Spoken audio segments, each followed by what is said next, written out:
वहाँ से मैं डिफरेंस 25 तारीख को था, इंग्लिश में कल लिखा था। डिफरेंस इंग्लिश में ट्रेन से आया था, बॉर्डर के बाद बॉर्डर पार बॉर्डर क्रॉस में ट्रेन से किया था, उसके बाद में ट्रेन से बुदापेस्ट पहुँचा था और बुदापेस्ट में 4 दिन रुका था। अभी सर यूक्रेन के अंदर है 5-6 हज़ार। हाँ, और बाकी जो बॉर्डर पे काफ़ी बॉर्डर पे 2-3 हज़ार बॉर्डर पे सर मैं तो हमारे मेरे साथ में एक ऑलरेडी इंडिया का बाकी प्लस बॉर्डर का क्रॉस करना मुश्किल है।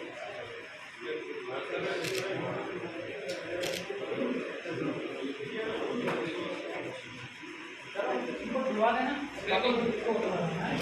कोई वहाँ से इन्फॉर्मेशन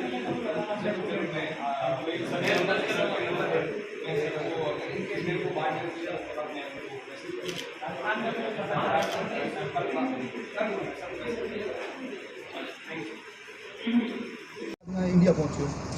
जैसा कि मैं आया था उस टाइम के और अभी जो हालात है, आया था उस टाइम भी बहुत ही हालात ख़राब थे। अब हालात बहुत ख़राब से भी ख़राब हो चुके हैं। रोस्ट जितना कह सकते हैं उतना बदतर हालात हो चुके हैं स्टूडेंट के वहाँ पे।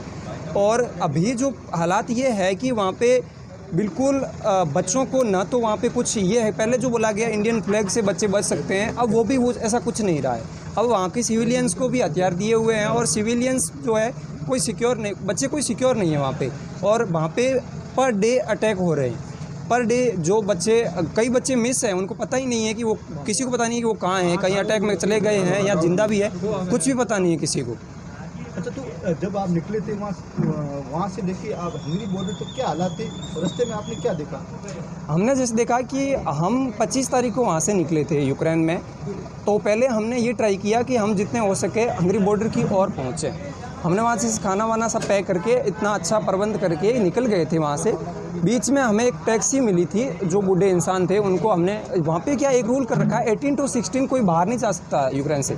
तो हमने बूढ़े आदमी को बोला कि हमें एटलीस्ट हंगेरियन बॉर्डर पहुँचा दो। तो हमने उनसे बात की तो वो मान तो गए थे, लेकिन उनके टैक्सी के अंदर हथियार थे। तो हमें ये भी डर लगा था कि हो सकता है कि कुछ गड़बड़ ना हो, लेकिन उन्होंने बोला हमें कि आपके लिए ये हथियार नहीं है, आप डरो मत, मैं आपको बॉर्डर तक पहुँचा दूँगा। और बॉर्डर तक हम जब पहुँचे, बीच में देखा कि कई जगह हालत ख़राब भी थे, लेकिन हम बॉर्डर तक सेफ पहुँच गए थे। लेकिन अभी वहाँ से निकलना भी मुश्किल हो चुका, अभी बॉर्डर तक पहुँचने के लिए मुश्किल हो चुका है। ट्रांसपोर्ट बंद है और पैदल तो बच्चे कहीं पहुँच रहे हैं तो वो बॉर्डर तक पहुँच रहे हैं, तो आगे नहीं, आगे बहुत भीड़ हो चुकी है और वहाँ खड़ा बच्चों से नहीं जा रहा है। और अभी जो है स्नोफॉल भी हो रही है वहाँ पे, तो बर्फ़ में -5 डिग्री -10 डिग्री में बच्चे खड़े नहीं रह पा रहे हैं। तो अभी जैसे आपका एक साथी की डेथ हो गई, कितना मतलब आपको कब पता लगा और उसके बाद में आपने क्या लोगों को मैसेज दिया? मेरे को ये कल डेथ हुई, तो कल शाम तक हमारे पास में 1-2 घंटे में न्यूज़ आ गई थी कि बच्चे की डेथ हो गई है वहाँ पे। बहुत बुरा लगा हमें भी कि उस ऐसे बच्चों की डेथ भी हो रही है और हम कुछ नहीं कर पा रहे। हम खुद तो निकल के आ गए, लेकिन बच्चे और भी हैं, हमारे दोस्त भी है कीव में दोस्त है, वो लोग नहीं निकल पा रहे। अब उनसे कांटेक्ट भी हो रहा है। दुख ये है कि हम खुश तो हैं, घर आ गए, लेकिन हमें ये दुख है कि वो लोग नहीं निकल पा रहे हैं वहाँ से। तो अब जैसे आप वहाँ पे हंगरी बॉर्डर पहुँचे थे, वहाँ हंगरी बॉर्डर पर किस तरीके से हालात थे और हंगरी बॉर्डर वालों ने जो वहाँ के निवासी उनकी कैसे आप हेल्प की थी आपने? हंगरी बॉर्डर पे पहले जब हम पहुँचे थे उस टाइम सिर्फ रेफ्यूजीज़ निकल रहे थे, और अभी जो है स्टूडेंट भी इतने स्टूडेंट हो गए हैं कि वहाँ पे हंगेरियन जो सिक्योरिटी सिस्टम है, यहाँ यूक्रेनियन जो सिक्योरिटी सिस्टम है, वो खुद परेशान है। और वो जो फौजी है, आर्मी है वहाँ बॉर्डर की आर्मी, वो परेशान होके हवाई फायरिंग भी की 1-2 बार कि बच्चे थोड़ा शांत होके थोड़ी आराम से हो, लेकिन बच्चे इतने परेशान हैं कि वो शांत भी तो कैसे हो सकते हैं। तो हालात वहाँ भी बहुत ख़राब है और रिफ्यूजीज़ भी इतने आ रहे हैं कि वहाँ बॉर्डर पार करना मुश्किल हो रहा है। तो ऑपरेशन गंगा को लेके कोई हेल्प मिली आपको?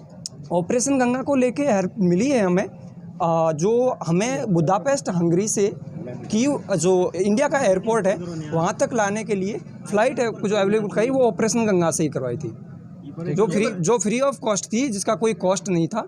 और ऑपरेशन गंगा ने बहुत ये अच्छी हेल्प की हमारी। तो आप जब हंगरी बॉर्डर तक पहुँचे तब अपने लेवल पे पहुँचे सारे? हंगरी बॉर्डर तक हम अपनी लेवल पे पहुँचे थे। ये बताइए, वहाँ पर जो भीड़ थी, भीड़ में इंडियन कई जो स्टूडेंट थे उनकी शिकायत थी कि हमें नहीं लिया जा रहा है, वहाँ पर कोई जो स्टूडेंट थी, लड़कियां थी, उनको भी नहीं लिया जा रहा था। उनका कहना था कि जो यूक्रेन के लोग हैं उनको लिया जा रहा है। तो ऐसे में आपको वहाँ कितना इंतजार करना पड़ा, कितनी समस्याओं का सामना करना पड़ा? ऐसा है कि वहाँ पे अभी ये चल भी रहा है, आप कह सकते हो लड़कियां भी सच है कि अभी वहाँ पे वो पहले जो रेफ्यूजीज़ हैं जो यूक्रेनियन हैं उनको पहले प्रायोरिटी दे रहे हैं कि उनको पहले निकाला जाए। लेकिन वहाँ पे जो यूक्रेन साइड है उस साइड में ये हो रहा है, हंगरी जो साइड है, हंगेरियन गवर्नमेंट बहुत हेल्प कर रही है। Hungarian government Indian passport holder वहाँ जाते ही आधा घंटा या घंटे में उनका परमिशन दे देती है कि आप हंगरी में आ सकते हो। आप कितना ग्रुप के साथ में निकले थे, फिर आपको कितना वहाँ पर इंतजार करना पड़ा तब जाके बॉर्डर क्रॉस करवाए? हम उजग्रोद जो सिटी है वहाँ से 5 जने निकले थे और हमने पूरा प्रिपरेशन करके निकले थे कि क्योंकि हमें आगे का रास्ता पता नहीं था और हमें ये था कि हम कैसे भी करके अपने आप में बॉर्डर पार करेंगे। तो हमने पहले तो खाने और पीने की व्यवस्था की कि 15 दिन एटलीस्ट हम नहीं पहुंच पाए बॉर्डर, तो बीच में भी कहीं रुकना पड़ जाए तो हम वहाँ जी सके, इसके लिए खाने की व्यवस्था की। और हम पहुंच गए थे, 25 को निकले थे, 26 को शाम को पहुंच गए थे यूक्रेन बॉर्डर पे। और यूक्रेन बॉर्डर क्रॉस करते ही हंगरी वालों ने टाइम नहीं लिया इतना, और हंगरी वालों ने बिल्कुल आधे घंटे में हमें हंगरी के अंदर प्रवेश करवा दिया था। तो हंगरी में आपने प्रवेश करने के बाद में आपको इंडियन गवर्नमेंट के द्वारा कब हेल्प मिली वहाँ? हंगरी में हंगरी बॉर्डर है, जो हम जाहोनी एक हंगरी का एक जगह है, बॉर्डर है प्ले, उस पे पहुँचते हमने इंडियन गवर्नमेंट को कांटेक्ट किया, इंडियन एम्बेसी को कांटेक्ट किया कि हम जो हंगरी की एक सिटी है जाहोनी वहाँ आ चुके हैं, हमें प्लीज़ यहाँ पे कोई शेल्टर या कुछ ऐसी प्रोवाइड करो ताकि हम थोड़े दिन यहाँ रह सकें। और उसके बाद इंडियन गवर्नमेंट जो भी एक्शन लेगी, उसके बाद जो इवैक्यूएशन को कोई प्रोसेस चलाएगी तो हम इंडिया चले जाएंगे। एक सबसे बड़ी समस्या वहाँ जो वहाँ के छात्र थे उनको आ रही थी कि जो एम्बेसी का जो नंबर थे वो कोई गलत आ गए थे, जिसकी वजह से वहाँ पर समस्या कर रही था। ऐसा सर हम भी ट्राई किए थे, इसीलिए हम खुद निकले थे कि जो एम्बेसी के नंबर थे उसमें कुछ यहाँ कोई टेक्निकल एरर था, यहाँ उनके टाइपिंग में मिस्टेक हो गया था, जो वायरल हुए थे नंबर उसमें नंबर गलत थे, एक नंबर गलत थे। उसकी वजह से हमने भी ये सोचा कि अब कोई हेल्प नहीं होने वाली है और हम सेल्फ ही कुछ करते हैं, इसीलिए हम निकल गए थे वहाँ। और ये सही बात है कि वो नंबर गलत थे। ठीक है, अपने वहाँ पर जो स्टूडेंट अभी फंसे हुए हैं, आपको क्या लगता है कि उनके साथ में कितनी हेल्प हो रही होगी, या वो आप क्या सोचते हैं आपके साथ होगी? जो लोग अभी खार्किव और कीव सिटी में फंसे हुए ना, उनको रेस्क्यू करके ही निकाला जा सकता है, अदरवाइज वो बच्चे बंकर से और जो अंडरग्राउंड है उनसे बाहर नहीं निकल सकते। Okay okay, thank you. बहुत खराब है। जो सिचुएशन बाकी वाले जो स्टूडेंट है वेस्टर्न साइड के, तो वो हमें पता है कि श्योर है वो निकल सकते हैं, क्योंकि वहाँ ईस्टर्न पार्ट में जो बच्चे हैं 4-5